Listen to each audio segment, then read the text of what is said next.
Welcome to ePathshala. Myself, Dr. Vandana Arora. I am Associate Professor with Department of Laws, Punjab University. Today we are concentrating on the topic that is delegated legislation. As we all know, friends, that the legislature, executive and the judiciary, they are three pillars on which the edifice of whole of the constitution rests. Article 50 of the constitution provides for separation of power. According to the traditional theory of separation of power, the function of the legislature is to legislate, whereas the function of executive is to execute the laws passed by the parliament, and that of the judiciary is to interpret the laws. However, it is that strict demarcation of functions of all these organs of the body is not possible. The greatest development which is taking place in the realm of administrative law is that it is executive is performing the function of the legislature, which is given to it by the legislature itself. This is precisely what is known as delegated legislation. It is also known as ancillary legislation, subordinate legislation, and in this module we are going to discuss this in detail. Now the objective of this whole module is to study the meaning and the definition of delegated legislation, the significance and the nature of delegated legislation, classifying of the delegated legislation into various types, and what is the reasons for the growth of delegated legislation, and what is a permissible and what is impermissible delegation. And then we have to also emphasize upon general principles of delegated legislation as deduced from the various judgment of the Supreme Court, and then we will go on to conclude the things. Now the executive, the legislature and the judiciary are the three pillars on which the whole edifice of our constitution rests. The constitution provides for the separation of power. According to the traditional theory of separation of power, the function of legislation are to legislate, the executive to execute, and the judiciary is to interpret the laws passed by the parliament. Although there are considerable institutional separation, yet in the modern times, the complete demarcation of function of these organs of the government is not possible. One of the significant development in the realm of administrative law in the present time is that apart from purely administrative function, the executive perform legislative function as well when the same is delegated to it by the legislature. This is what is precisely known as delegated legislation. Thus, delegated legislation means the exercise of legislative power by an authority which is subordinate to the legislature and in the exercise of power within the specific limit conferred by the legislature. Delegated legislation is or referred to as ancillary legislation, subordinate legislation, or administrative legislation. Delegated legislation is a technique to reduce the pressure on the legislature's time so that it can concentrate on the principle and the formulation of the policies.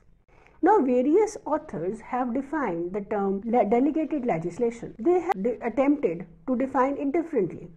For instance, according to the Halsbury Law of England, when an instrument of legislative nature is made by an authority in the exercise of power delegated or conferred by the legislature, it is called subordinate legislation.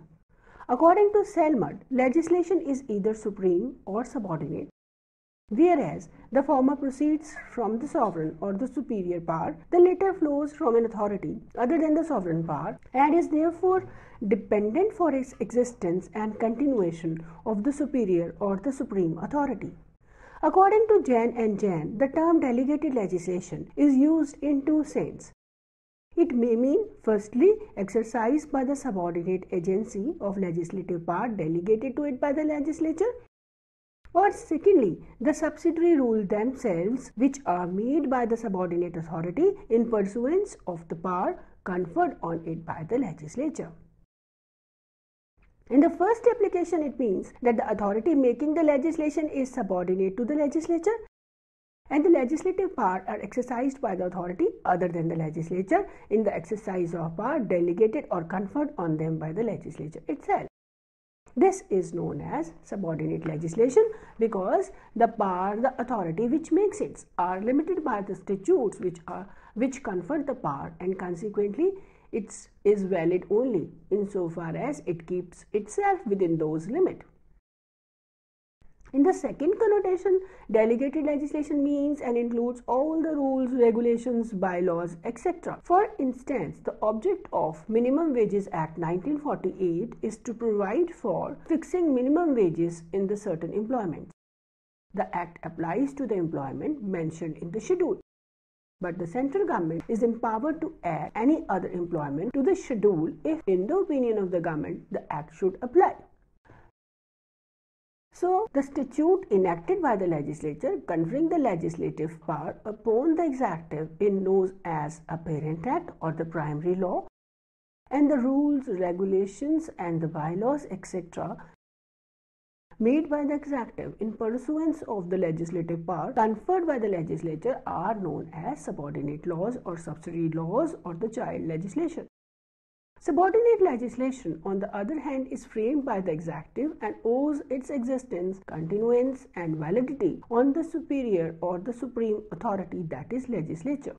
In the case of Chief Settlement Commissioner versus Om Prakash, the Supreme Court stated, it is essential to emphasize that under our constitutional system, the authority to make the law is vested in the Parliament and the state legislatures and other lawmaking bodies, and whatever legislative power the executive administration possess must be derived directly from the delegation of the legislation and exercised validly only within the limit prescribed.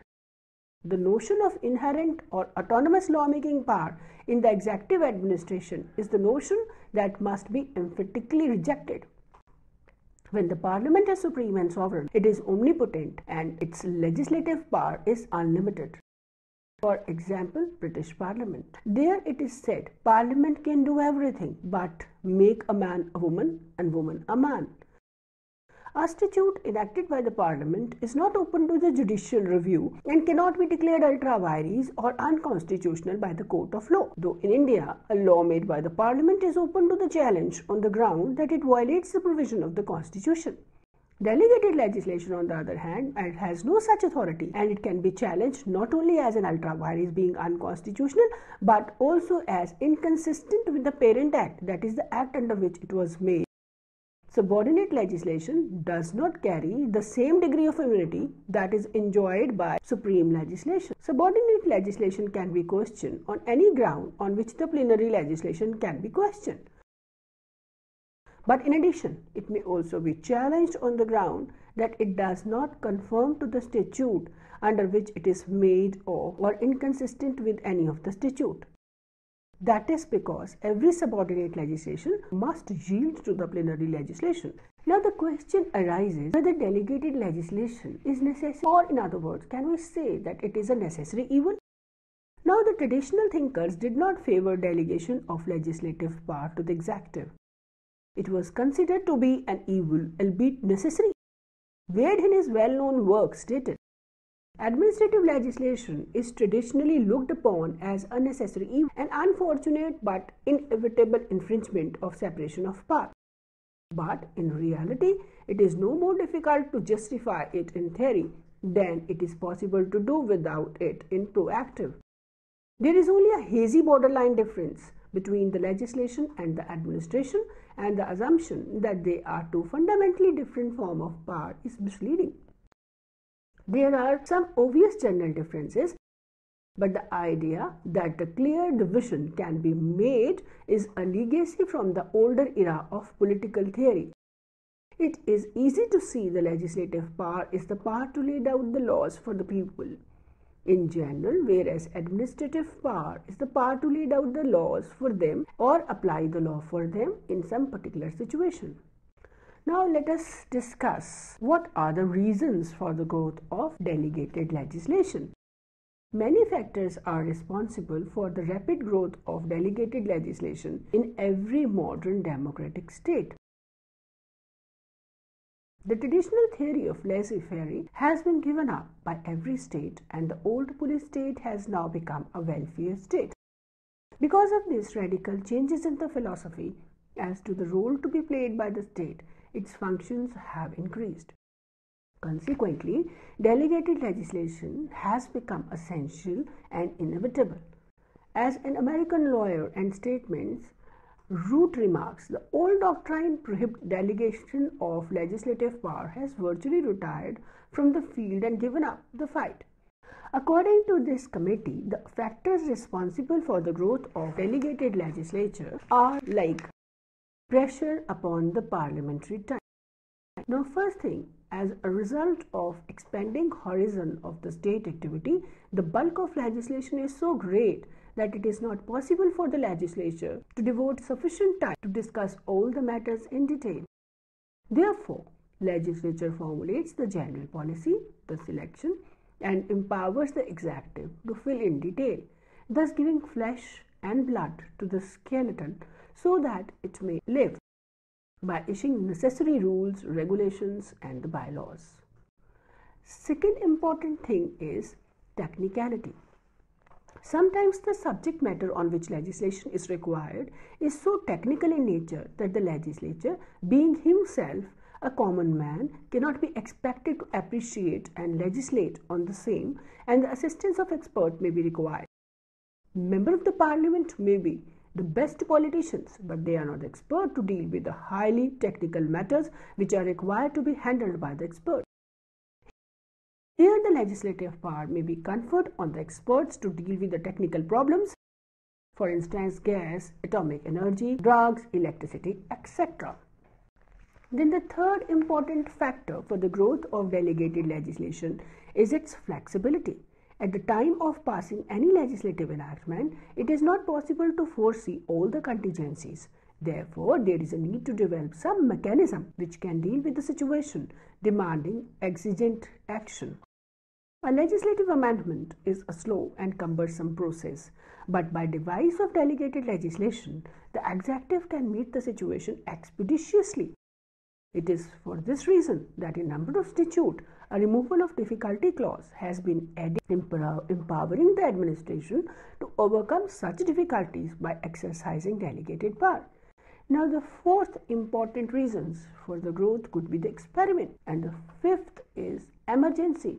In the time of emergency, quick action is required to be taken.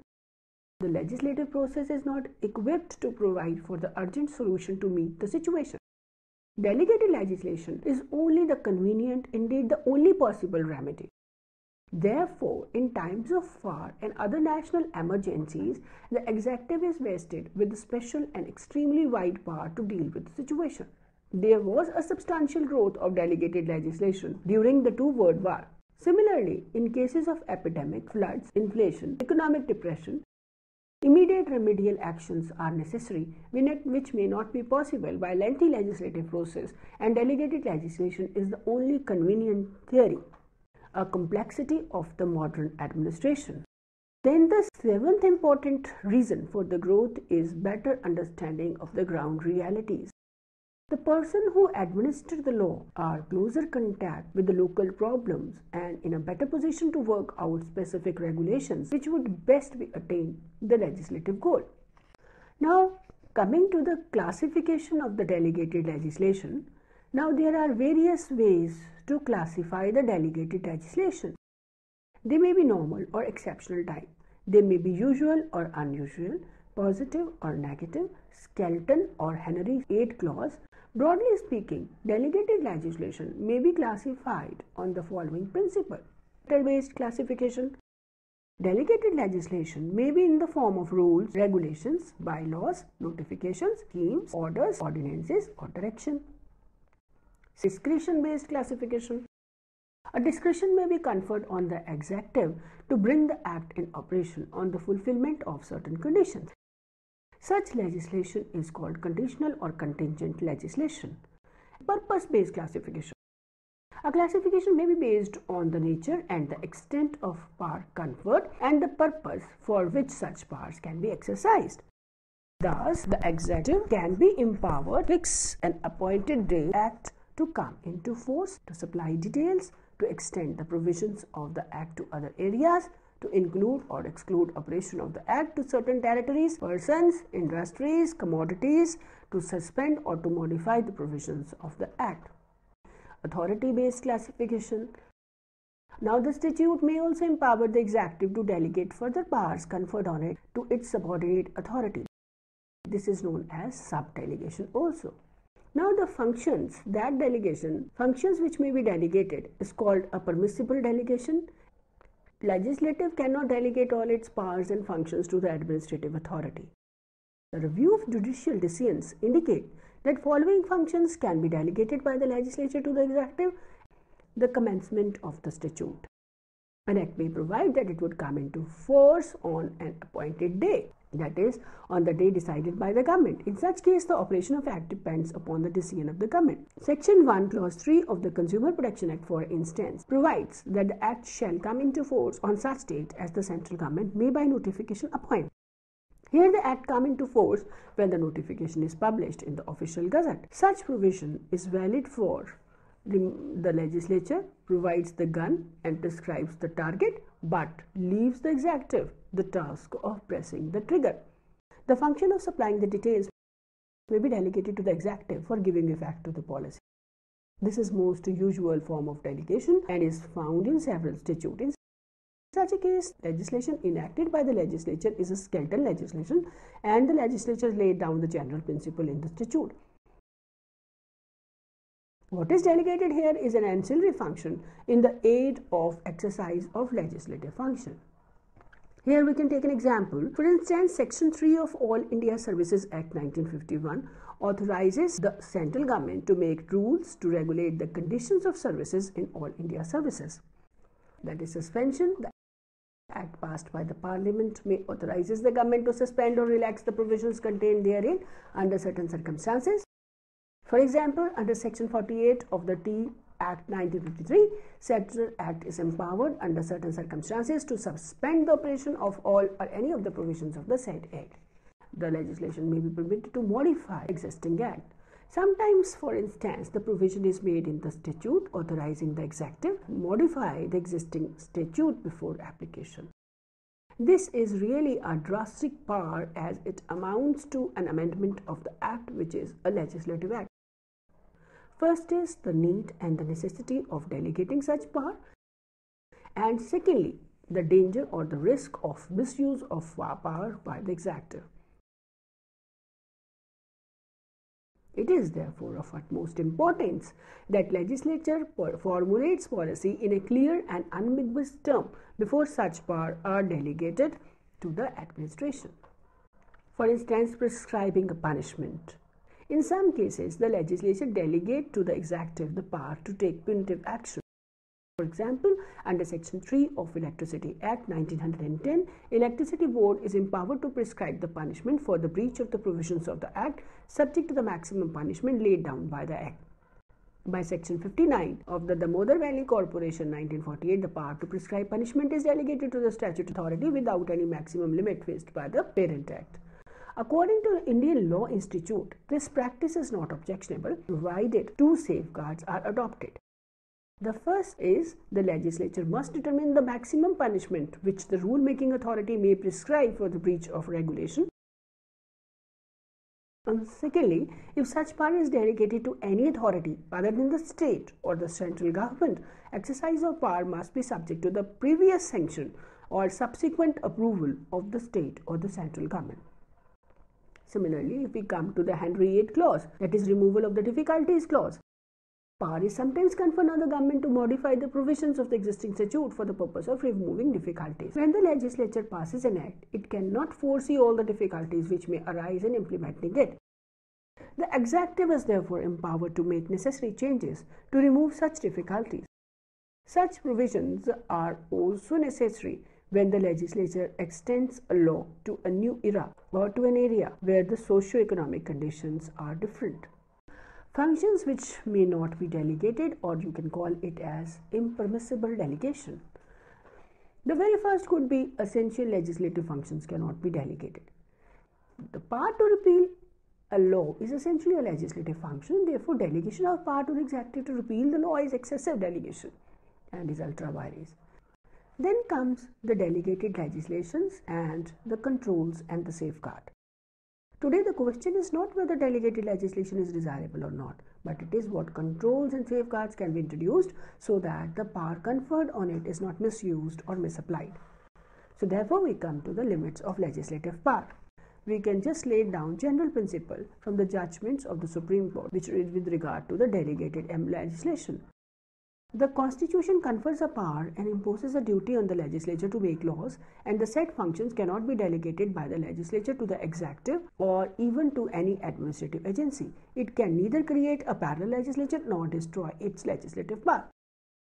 Secondly, the legislature must retain in its own hand the essential legislative function. The essential legislative functions consist of determination of legislative policy and its formulation as a binding rule of conduct.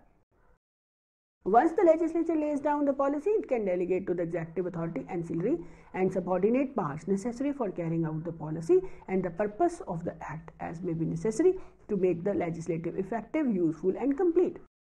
Fourthly, the legislative policy may be reflected in as few or as many words as legislature thinks fit. It may be express or implied. It may be gathered from the history, preamble, title, scheme, statement of object and reasons. The authority to which delegation is made is also one of the factors to be considered in determining the validity of such delegation. However, delegation cannot be upheld merely on the basis of status, character or dignity of the delegate. Sixthly, safeguards against the abuse of delegated legislation, including the power to repeal, do not make delegation valid if otherwise it is excessive, impermissible or unwarranted. The delegated legislation must be consistent with the Parent Act and cannot travel beyond the legislative policy and standard laid down by the legislature. It is for the court to hold on the fair, generous and liberal construction of an impugned statute, whether the legislature has exceeded the limit of permissible delegation. It is, however, the duty of the court to strike down without hesitation any arbitrary power conferred on the executive by the legislature. And lastly, the principle apply to all the form of delegated legislation such as conditional legislation, subordinate legislation, supplementary legislation, subdelegation, etc. After going through the modules, we can safely conclude that delegated legislation is the need of the hour. However, all the functions of the legislature cannot be delegated. The functions which can be delegated are known as permissible delegation, and the functions which cannot be delegated, they are known as impermissible delegation. However, the fact remains that the essential functions of the legislature cannot be delegated. Friends, with this I would like to conclude my module. But at the same time, if you want to learn more, you can rely on the books which has been laid down for the constitutional law.